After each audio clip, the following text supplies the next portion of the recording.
How do I get better at drawing portraits? This is a question I hear fairly often, and it's one that can be answered in a lot of different ways. In this video, I'm going to give you some tips that have made a big difference to me with my own drawing progress and have helped to develop a positive mindset.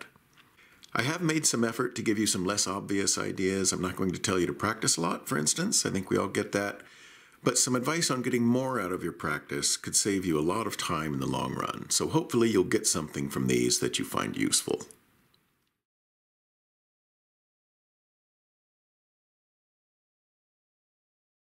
Okay, so let's say you have 4 or 5 hours this week to practice your portrait drawing.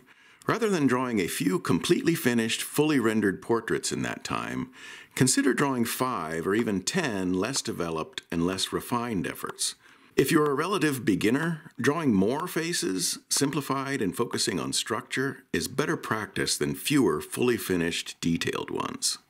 And the reason for this is that we're not exercising the same skill at the end of a drawing that we are at the beginning. At some point during a portrait, it becomes an exercise in rendering, where we're focusing more on edge control, subtle value adjustments, and finishing work, whereas in the beginning, it's about bringing something out of nothing, and it's more about the gesture and the construction.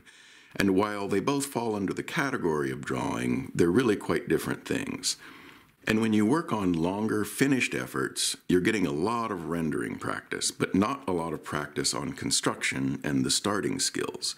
And it's the skills you use at the beginning, in my opinion, that are much more difficult to learn and take much longer to acquire.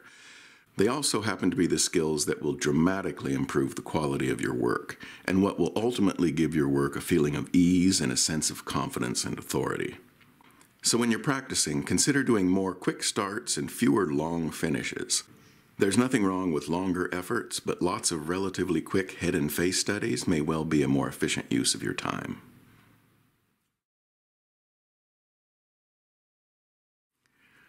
So let's talk a bit about portrait construction methods and techniques. I'm just going to touch on this briefly and not get into specifics and comparisons because it's a big subject and deserves a video all its own. But my simple advice to you is to find a method that works for you.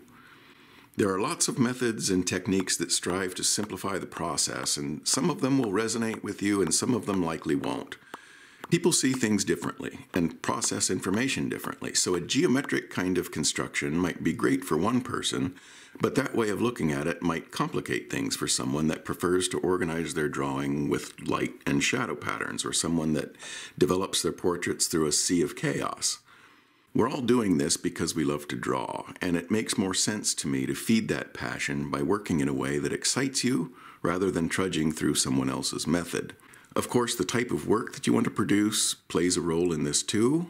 If your goal is to draw very realistically, you're probably not going to use a super expressive and chaotic construction method. And if you're more interested in pushing the abstract elements of a portrait, a careful, controlled, and measured method might not be your thing. So as you travel along your artistic journey, I encourage you to experiment and try lots of different approaches.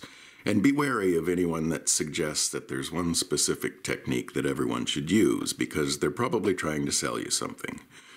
Look at some videos and watch the way that other artists work. Do their methods and techniques inspire you to draw?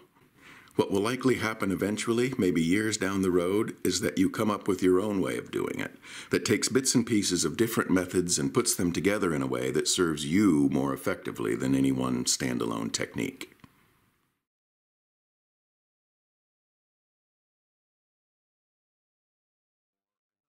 When I say less is more, I'm not only talking about details. It's more the general idea of simplifying. The head and face are very complex forms to draw, and something that you're doing constantly while drawing the face is simplifying. Figuring out ways to describe something complex in a simple way is a fairly decent description of what portrait artists are doing a lot of the time. You don't need to and shouldn't draw everything you see, and a portrait can be a lot more interesting when some of the story is left untold. Make visual suggestions and let the viewer fill in some of the blanks. When I'm drawing, I'm always evaluating what's important and what isn't, which edges are particularly descriptive and which ones can be ignored. Editing is a big part of your skill set, and knowing what to leave out is as important as what to put in.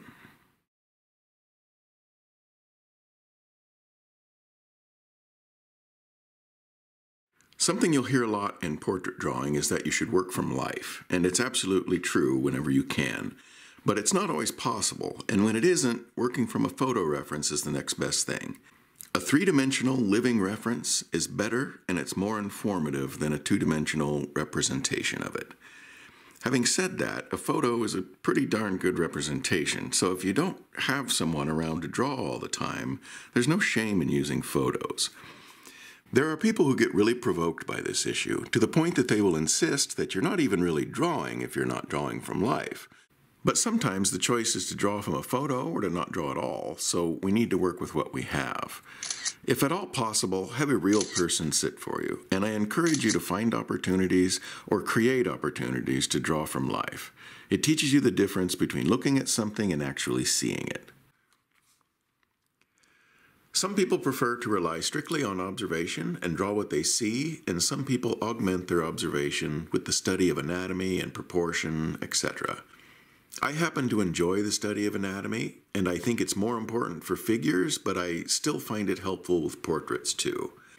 Understand that the idea of studying anatomy for an artist isn't so much about knowing what's underneath the skin or knowing the names of the things, it's more about understanding the mechanics, and it can also help you to notice very subtle things or to look for things that you might miss through observation only.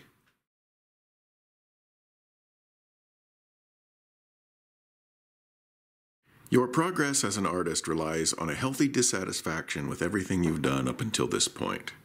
I can't remember where I heard this quote. I didn't come up with it, but I find it very true.